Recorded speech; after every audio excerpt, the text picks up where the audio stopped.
दोस्तों E20 के बारे में आप सभी को पता ही है, काफ़ी लोग इसमें नाखुश हैं। पुराने जिनके पास में व्हीकल्स है, गाड़ियां हैं, उनके इंजन खराब हो रहे हैं E20 की वजह से। E20 आपको पता ही है, इसमें इथेनॉल है 20% और 80% पेट्रोल है। तो पहले कॉन्टेक्स्ट में आपको दे देता हूँ कि ये जो E20 है ये इंडिया में ही नहीं है, ये काफ़ी कंट्रीज़ में है।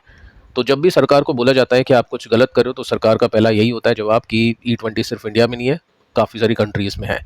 साथ में E20 लाने के पीछे रीज़न ये भी है कि पेट्रोल की अभी काफ़ी कमी है, काफ़ी किल्लत है। आपको बताइए जो एनर्जी उसके अंदर काफ़ी कुछ सप्लाई इश्यूज़ अभी चल रहे हैं। साथ में जो गन्ने और मक्की की फसल है जो किसान बेचते हैं, उनको भी काफ़ी फ़ायदा होगा, क्योंकि E20 के अंदर जो डलता है एक्चुअली वो गन्ना और मक्का ही है। तो ये कुछ पॉइंट्स होते हैं सरकार की तरफ से कहने के लिए कि E20 हम इसी वजह से लेकर आए हैं। लेकिन दोस्तों प्रॉब्लम्स भी काफ़ी सारी आ रही है। आपको बताइए गाड़ियाँ ख़राब हो रही है, सर्विसेज के लिए अगर कोई E20 कंपैटिबल व्हीकल भी चलाता है उसमें भी कुछ प्रॉब्लम्स आ रही है, और वो सर्विस के लिए भी जाता है तो उसको डिनाई कर दिया जाता है कंपनी से कि हम उसमें कुछ भी नहीं कर सकते हैं। अब बात ये भी है कि E20 के बाद में E30, 40, 50, 60, 70, 100 तक की बातें की जा रही है। तो जनता काफ़ी परेशान हो चुकी है। और कल की न्यूज़ आप देख सकते हैं जिसमें केजरीवाल ने एक आंदोलन छेड़ दिया है, जिसको पूनावाला लीड करेंगे हंगर स्ट्राइक करके दिल्ली में। ठीक है, और ये जो स्ट्राइक है ये आज होने वाली थी, ये साइलेंट मार्च था, हंगर स्ट्राइक थी दिल्ली में। अब हुआ क्या है कि आज ये स्ट्राइक हो नहीं पाई, क्योंकि जो तहसीन पूनावाला है जो इसको लीड कर रहे थे उनको हाउस अरेस्ट कर लिया है, यानी उनको घर से बाहर नहीं जाने दिया, क्योंकि लीडर तो यही है और ये नहीं जाएगा तो फिर प्रोटेस्ट कैसे होगी, मार्च कैसे होगा। अब देखो एक और प्रॉब्लम ये भी है कि अभी 15 अगस्त आने वाला है, दिल्ली बहुत इंपॉर्टेंट है, वहाँ पे परेड होगी, और ये सब जो कॉन्फ्लिक्ट अगर छिड़ जाती है, अभी तो साइलेंट मार्च है लेकिन उसके बाद में कॉन्फ्लिक्ट होती है, कुछ उत्पात मचते हैं, तो काफ़ी दिक्कतें हो सकती हैं। तो सरकार का फोकस है कि 15 अगस्त के ऊपर फोकस करें, अभी इसके ऊपर कोई फोकस नहीं होगा। बाकी आपको क्या लगता है क्या होना चाहिए? देखो यहाँ पे डिमांड तो होगी नितिन गडकरी के इस्तीफे की, क्योंकि उन्होंने जो पर्सनल बेनिफिट्स उठाए, अपने बेटे की कंपनी के अंदर काफ़ी अच्छे प्रॉफिट्स हुए हैं, बट उसको लेकर भी उन्होंने काफ़ी कुछ बोल दिया है कि ऐसा नहीं है कि E20 की वजह से प्रॉफिट हुआ है, और भी काफ़ी सारे बिजनेसेस है जिनका उन बिजनेसेस के अंदर स्टेक है और उसकी वजह से प्रॉफिट बढ़े हैं। चलो वो अलग बात है, लेकिन यहाँ पे मांग होगी इस्तीफे की, और इस्तीफे से यानी रेजिग्नेशन से कुछ होता नहीं है। अभी आप एजुकेशन मिनिस्टर के भी रेजिग्नेशन को देख चुके हो, कुछ नहीं होगा जब तक रिफॉर्म नहीं आएगा एजुकेशन सिस्टम में, कुछ नहीं होगा। और रेजिग्नेशन अगर नितिन गडकरी भी दे देते हैं तो भी कुछ नहीं होगा, क्योंकि ये जो पॉलिसी बन चुकी है काफ़ी आगे जा चुकी है। तो आपको क्या लगता है सॉल्यूशन क्या है, कमेंट कर सकते हैं।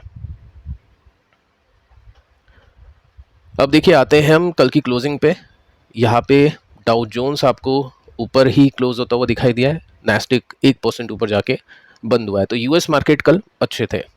साथ में हम देखें तो देखो अभी हुआ क्या है कि ब्रेंट अचानक से आखिरी में 4% ऊपर चला गया, ये $90 के आसपास या उसके ऊपर चला गया। अगर मैं आपको प्राइस एक्शन दिखाऊं तो आप देख सकते हैं सिंपली यहाँ पे एक स्पाइक आया था।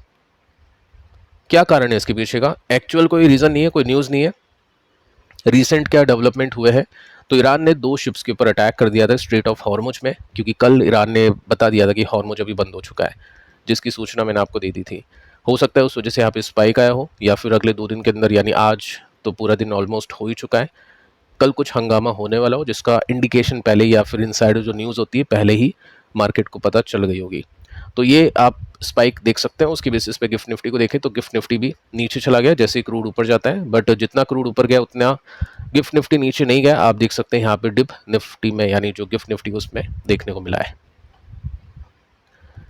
अब दोस्तों आते हैं स्टॉक्स पे, कंपनीज को देखते हैं, टेक्निकल्स भी है। आज की काफ़ी बड़ी न्यूज़ है, आज मार्केट बंद है लेकिन रिजल्ट और अपडेट्स का मार्केट ओपन होता है, आपको बताइए। तो रिजल्ट को चेक करते हैं, जो बड़ी अपडेट्स उसको देखते हैं। देखिए एपीएल अपोलो ट्यूब्स, कुछ कमेंट्स आते हैं इसको लेकर कि सर इसके ऊपर बातचीत करिए। तो फाइनली इसका डेटा आउट हो चुका है, यानी इसके जो रिजल्ट है वो आ चुके हैं, देख लेते हैं। सो यहाँ पे फर्स्ट हम एबिटा देखते हैं, मार्जिन अप 7.34 पहुंच चुके हैं। पिछली बार इसी क्वार्टर में, यानी पिछले साल के इसी क्वार्टर में 7.20% का था, यानी मार्जिन्स इंप्रूव कर चुके हैं। अगर मैं परसेंटेज बेसिस में ग्रोथ दिखाऊं तो रेवेन्यू इसका 7% बढ़ा है, प्रॉफिट इसका 8% बढ़ा है, यानी परसेंटेज बेसिस में कुछ खास रिजल्ट अच्छे नहीं है।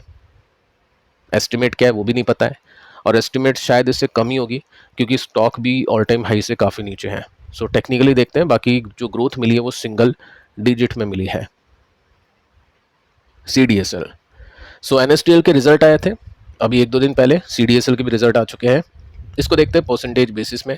अब देखो यहाँ पे डेटा शायद गलत है क्योंकि ये अनचेंज बता रहा है नेट प्रॉफिट को, तो नेट प्रॉफिट के अंदर कोई ग्रोथ नहीं है, रेवेन्यू 11% के साथ में बढ़ा है। बट एक्चुअल जो डेटा है वो आपके सामने ये है, ये रियल डेटा है, इसको चेक कर लेते हैं। सो कंपनी का नेट प्रॉफिट 15% बढ़ा है, ठीक है, और इसमें आप देख सकते हैं वाई ऑन वाई बेसिस पे ग्रोथ है 15% की, और क्यू ऑन क्यू बेसिस पे ग्रोथ है 47% की। तो काफ़ी अच्छी ग्रोथ यहाँ पे आपको आती हुई दिखाई दी है। साथ में हम इनकम को भी देख लेते हैं, यानी रेवेन्यू को देखते हैं, जो कि 15% के साथ में वाई बेसिस पे बढ़ चुका है। AUC की बात करें, यानी एसेट अंडर कस्टडी कितनी है, 88 लाख करोड़ के आसपास की है। अब मैं आपको बता चुका हूँ कि ये स्टॉक नंबर्स के बेसिस पे ज़्यादा मूव नहीं करता है, ये मार्केट के बेसिस पे ही चलेगा गिरेगा। बाकी नंबर्स अच्छे देखते हैं मंडे को कैसे रिएक्शंस आते हैं। Clean science tech chemical company है, कई टाइम से नहीं चल रही, जब से ये कंपनी लिस्ट हुई अंडर परफॉर्म ही करती जा रही है। साथ में हम मार्जिन्स देखें तो मार्जिन इसका गिरा है, डाउन हुआ है, 45 से 41% का हो चुका है। साथ में हम इसमें ग्रोथ देखें परसेंटेज बेसिस में तो रेवेन्यू 4% गिरा है, नेट प्रॉफिट भी 4% के साथ में गिरा है। सो डी ग्रोथ इसमें दिखाई दी है।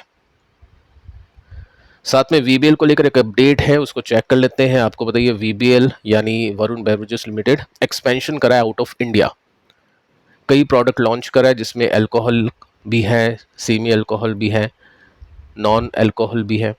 सो कंपनी ने अभी क्या किया है, देव यानी फूड इंडस्ट्री केन्या, इंडिया वाली नहीं केन्या वाली, इसको बाय किया है, ये फाइनलाइज कर दिया है और डील होगी $32 मिलियन की।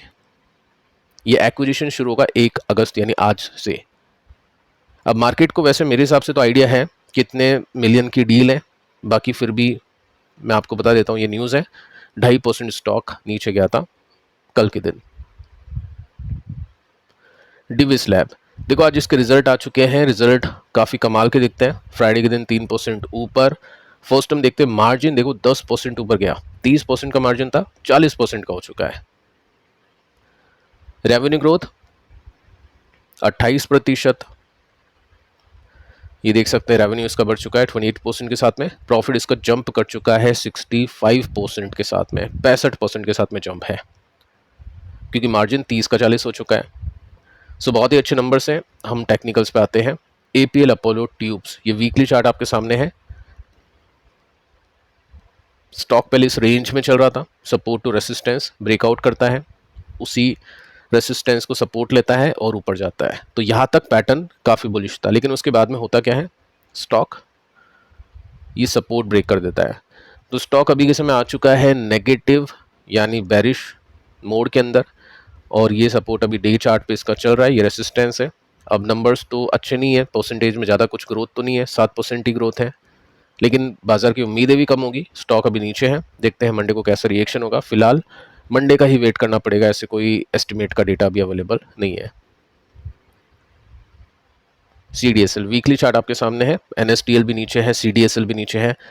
अगेन कहना चाहूँगा ये वही कंपनी है दोनों जिनको इन्वेस्टर होल्ड करते हैं आगे के लिए, और जब खरीदते हैं जब स्टॉक नीचे अवेलेबल हो, क्योंकि मार्केट ऐसा तो है नहीं हमेशा नीचे रहेगा। इनका जो एनुअल कस्टडी है स्टॉक्स की, जो डिपॉजिटरी है, वो ऐसा तो है नहीं कि कभी बढ़ेगी नहीं, ऑब्वियस ग्रोथ मिलेगी। अगर आपको लगता है इंडियन मार्केट अच्छा करेगा, नेक्स्ट 10 ईयर नए इन्वेस्टर्स आएंगे, छोटे इन्वेस्टर्स आएंगे, तो फिर ऐसे में अच्छी हो जाती है ये कंपनी। फिलहाल अभी सपोर्ट तो 11% दूर है और असिस्टेंस 16% दूर है।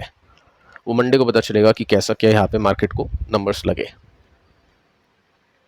क्लीन साइंस टेक्निकल्स क्यों इंपॉर्टेंट है, ब्रेकआउट नहीं मिला काफ़ी टाइम से, उसके बाद से आप देखोगे तो यहाँ पे एक ब्रेकडाउन होता है, फिर ये रेसिस्टेंस टूटता नहीं है, स्टॉक अभी काफ़ी नीचे है, और जब तक ये 73% नहीं चलेगा, जब तक ये स्टॉक देखने लायक नहीं है। अब उस समय काफ़ी लोग, अगर ये चल जाता है, काफ़ी लोग कमेंट कर देंगे सर इतना चलने के बाद में बता रहे हो, तो अभी आप खरीद लो, हो सकता है इतने साल चले गए, 2022 से लेकर 26, हो सकता है 5 साल और चले जाए यहीं पे, क्योंकि जब नंबर्स नहीं बढ़ेंगे, जब टेक्निकली ब्रेकआउट नहीं करेगा तो नहीं बनेगा profit. VBL news I think market को पता है, $32 मिलियन की जो केन्या में डील हुई है दिव्यानी की। बाकी स्टॉक अभी सपोर्ट पे है, जस्ट एक रिमाइंडर कि कंपनी अच्छी है, लॉन्ग टर्म बेसिस पे, कॉन्ट्रा बेसिस पे ही देखें तो अच्छा है। मोमेंटम अभी नहीं है इन कंपनीज में।